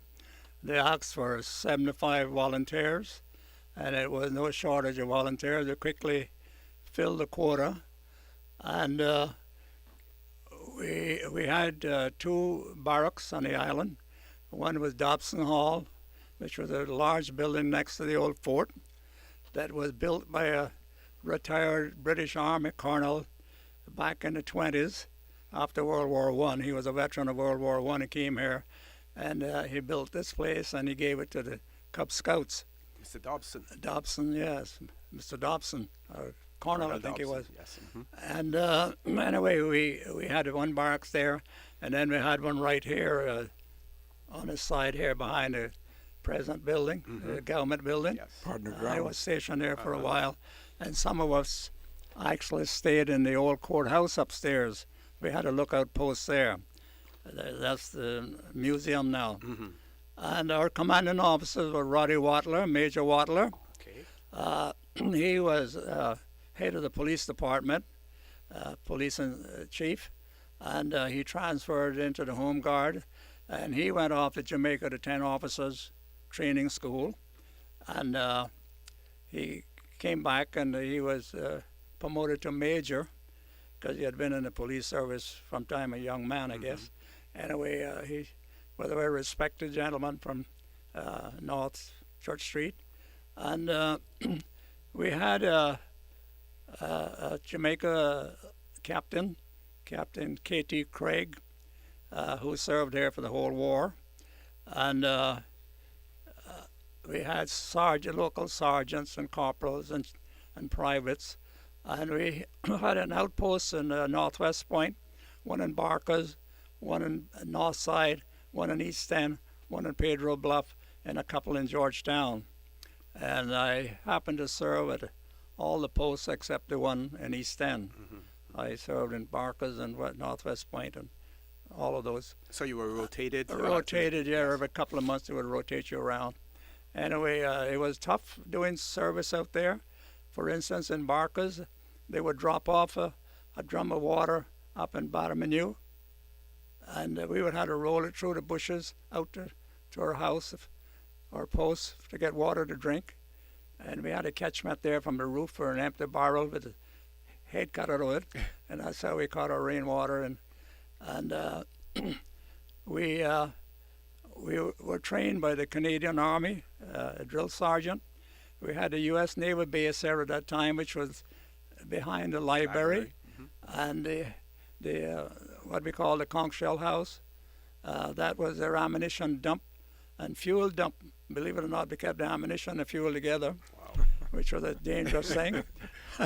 And we had 2 bombers that operated out of here on submarine patrol.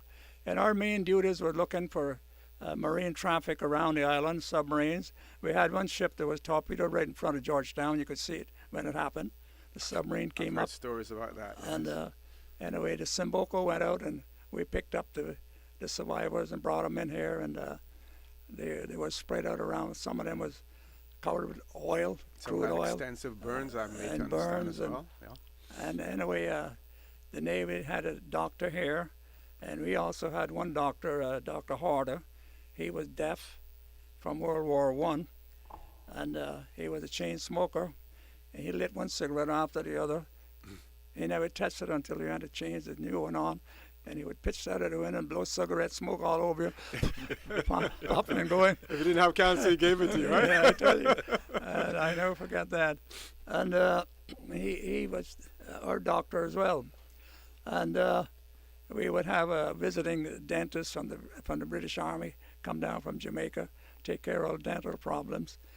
Anyway, we was trained by the Canadian Army here, and later on I was sent to Jamaica on 2 occasions, training in infantry with the British Army instructors in Jamaica, and also I did an artillery course up there because we got 2 field guns a year or so after we began the service, and we had a lorry that Loxley mentioned that we could tow these guns anywhere around the island we needed them. But we had one post right across the street from, we were actually just on the north side of the old fort between the old schoolhouse. Mm-hmm. You remember the schoolhouse was out there on the waterfront? Right. Right where the cruise ship landing is now. The big fig tree there? The big tree. They called it a cotton tree. Cotton tree, yes. And we had a house on the top of the cotton tree, which was about 50 feet high, and it had huge, large branches like this thick. Mm-hmm. And they built a house on the top of it, and it was camouflaged by the limbs, and we could see all the way up to Rum Point from there, Northwest Point, up to South Sound. And we kept 24-hour watch up there. Had a ladder, we could go up in the trees. And incidentally, we had a man from Nathan Ebanks from West Bay. He fell out of that tree, and the stumps were 3 feet high at the base. Going out the road, they had to chop part of the stumps off for automobiles to go by on the little narrow road. Mm-hmm. Across the road from there was our ammunition dump and headquarters for the officers, the major and the captain. Mm-hmm. Now, Captain Banks, you talk about preserving, well, 2 things. What years are we talking about? And then you talk about preserving, the history and the memory of the Home Guard. And do we have access to records in terms of exactly who served in the Home Guard? Well, that's a process we're trying to go through now because nobody ever, that we can find, ever recorded all the names. Bob, Mr. Soto has been a big help in this regard. Mm-hmm. But we used to depend on Vassell Johnson. So Vassell, he was he was a sergeant. Yeah, for Vassell years, if we wanted to know anything about the Home Guard, we called Mr. Vassell. Mm-hmm. Of course, he's gone, and we never did get around to doing anything while he was alive. But what we're hoping now that at least we can get a list of everybody who served and make sure that it's properly preserved in the archives, and perhaps get a plaque put up. We're hoping to have a plaque just in honor of those who served in the Home Guard, mm-hmm. to attach to the cenotaph this Remembrance Day, Remembrance Service on Sunday. But we don't have time to have all the names and so forth, so that will have to come later. But at least we're taking the first steps to make sure we don't forget these people. Mm-hmm. Mm-hmm. I'd like to interject a little information sure. here. I must give credit to Miss Melanie Sims. She's been working diligently, and I, in cooperation with her, was gathering the names. We only have about 7 members of the Home Guard are still alive. Mm-hmm. So we got like 6 to 9 that's passed on, and our objective is to remember these people who served, and at least give them that credit. Their families can see their names someplace, that the contribution that we had made in World War II to the security of our country and working and serving our mother country. And this is why we're doing this, and it's long overdue. I'm surprised there's nothing apparently in the archives with any information about the Home Guard. And it's time that we get this record straight, because in a few years we'll all be gone. I'm the youngest one left, and I'm 88, and the other couple they're in their 90s.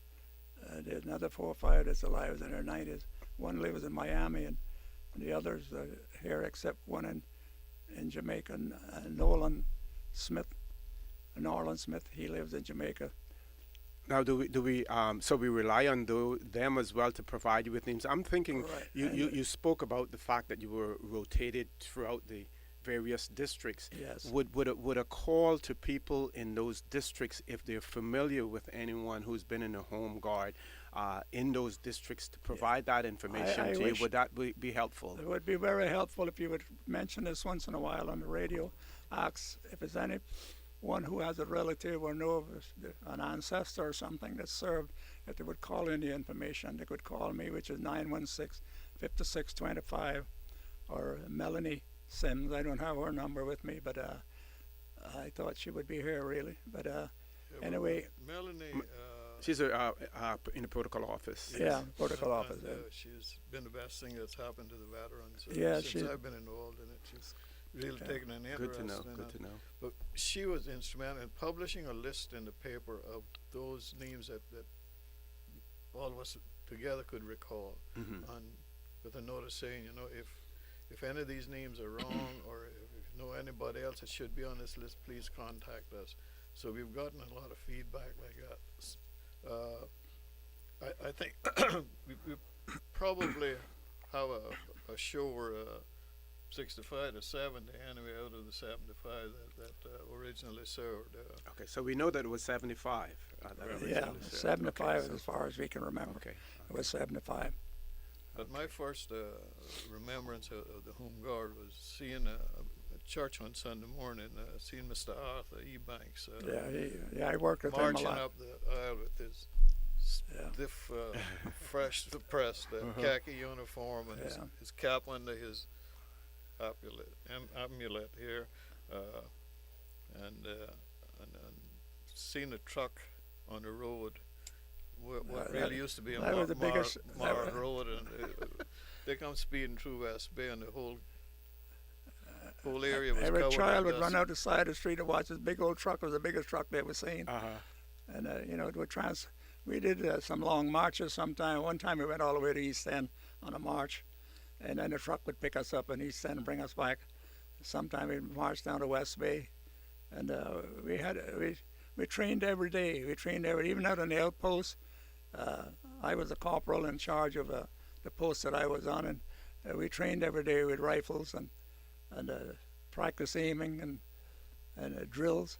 And then they would call us into town for regular drilling as a group, along with the other men in reserve on rotation. So we trained constantly every day and did duty 24 hours a day. In addition to training, you got to still have to do your watches.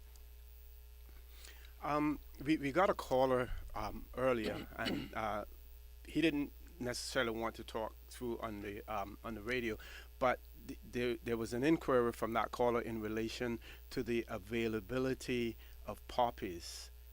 If they're still available, whether or not the people will be around the stores, the shopping centers, or how can poppies still be available. And if we can talk a little bit now about Remembrance Day and the service itself, how it came about, the history of Remembrance Day.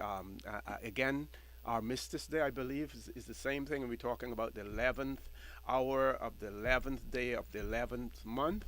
But first, in relation to the availability of poppies. We'll have people out most of the supermarkets today and tomorrow, at least at Foster's Airport. We had a live broadcast on CITN this morning, and the staff there will be they volunteered to stay behind and sell poppies for us today. Excellent. So that's one place that you can pick them up, but there'll be people in front of all the supermarkets probably, and maybe A.L. Thompson's.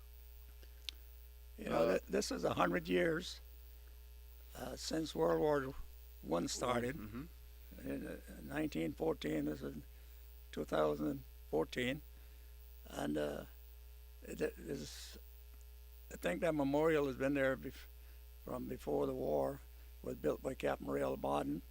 He built the Presbyterian Church there as well, and it was in remembrance of the men lost in all the wars. So Captain Dale there can enlighten you a little more on the history of the in the interest of time, let me just read you a little bit about what to explain what the pop is all about. The most often asked question we get is why poppies? Poppies bloom when other plants in their vicinity are dead. Their seeds can lie on the ground for years, but only when there is no competing flowers or shrubs in the vicinity, as when the ground is firmly uprooted will the seeds sprout. The long-held symbolic association of poppies with the casualties of war was permanently established during World War I.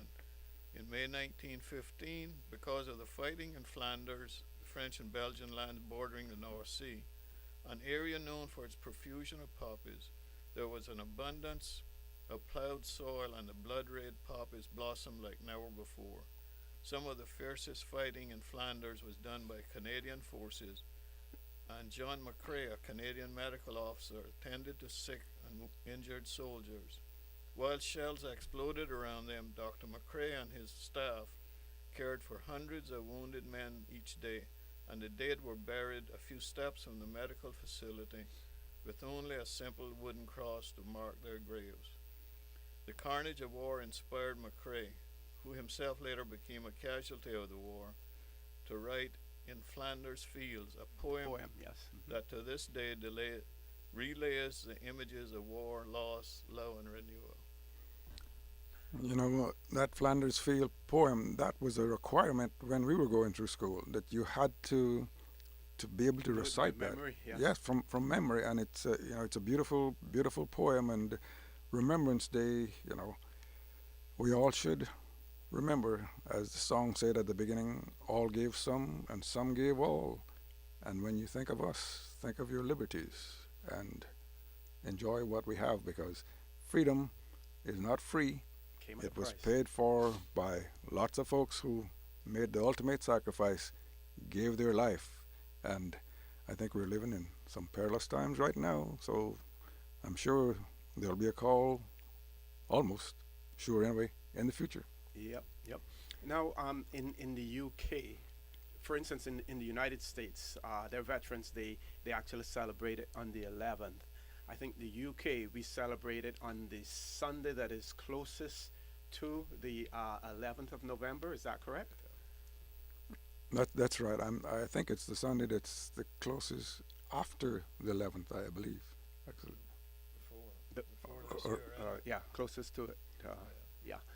And Mr. Loxley, in terms of what you say there, we always hear the complaints, especially after the Vietnam War, because it was such an unpopular war, that the respect that veterans got after coming home from war, those persons coming back to the United States after the Vietnam War never enjoyed such, and as a matter of fact, some of them were looked at as the enemy, as opposed to being patriotic Americans.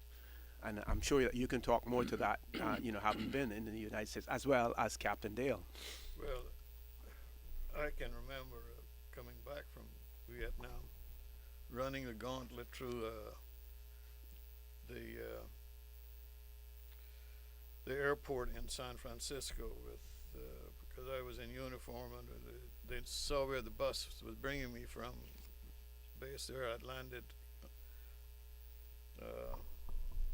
There would be how many, and of course it was always the peace symbol, which became an anti-military. They had nothing to do with peace. But how many babies did you kill while you were in Vietnam, and this sort of stuff, and other returning veterans of the war would be spit on, and it wasn't a pleasant experience. Yep. Anything you want to add to that, Mr. Loxley? Well, I think, the Vietnam War was an unpopular war, but any war is unpopular. You can go back to the quote of General Dwight Eisenhower, who said, "War is terrible," and he never wanted to see another one. But you look back from the beginning of the Bible, wars have been fought. Humanity cannot live without war. And it may be not until Jesus comes and saves us all from from ourselves, that we really get this thing about war right, because lots of people have had all kinds of theories about it, but it still comes down to defending freedom and democracy. And if you're not free, if you don't have democracy, if you can't enjoy the freedom I think that the good Lord put us on earth here to enjoy, then what's life all about? And it takes fight. It takes a lot of other things to defend freedom and democracy and preserve it and keep it flowing. So I guess. And for those who enjoy it, to recognize, what was the cost, of what the freedoms that we have now. And I'll add to that, a lot of Caymanians paid the supreme sacrifice with their life on the sea, on the battlefield, and to have preserved for us what we enjoy here every day, and we should not take it for granted. Some gave all gave some, and it's here for us to enjoy freedom and democracy. It's not free. It has to be paid for. Right, folks, I want to remind you that you've been listening to For the Record. I've been your host, Orit Connor, and my guest for the second segment of the show was Mr. Bob Sodok, Mr. Loxley Banks, and Captain Dale Banks, and we've been discussing the Home Guard veterans. We've been discussing Remembrance Day. We have to go to the 10 o'clock news now, and we've only had a half an hour to discuss this, but what I will give you an assurance that on For the Record, I will continue to remind people in relation to, if they have knowledge about the Home Guard and anyone who may have served in it, to provide that information either through the show, or we will take Mr. Bob Soto's number or any other person's number so that we can get that information to you as well. Gentlemen, I want to thank you very much. I want to say that certainly, your services have been recognized, and we know that on Remembrance Day at the over there at the Emsley Memorial Church and the Cenotaph, that other uniform associations will be out there with you as well, during the ceremonies. I want to thank you very much, and to say to have a great weekend. Just share before we go, OC, on Thursday evening coming at 7 o'clock, you can hear a repeat of a program that came under the umbrella of CI Retro that we did here last Saturday afternoon, where we had a lot of veterans and some of the younger ones from Cayman, and you can hear a repeat of that program 7 o'clock next Thursday evening on Radio Cayman, and it's in a lot more detail than we had time to do here this morning. Thank you very much for that, Loxley. Let me throw it over to Susan now and say thanks for listening in. Have a great weekend. Monday's a holiday, so we'll be back on Wednesday. I also want to remind you that For the Record has been brought to you by the Auto Spa on Godfrey Nixon Way, and you can stop by Radio Cayman or the Auto Spa and ask for your $5 savings coupon for your next full service wash. Take care. Have a great weekend. Coming to you live from Radio Cayman Studio. For the Record. For the Record. Hear from your government officials, independents, and the opposition on issues that matter to you. The Record. Engage in an open dialogue between residents and lawmakers. For the Record. The Record. Informative, impartial, insightful. This is your talk show. 1-800-534-8255. Your calls, your input. This is For the Record. And now, your host,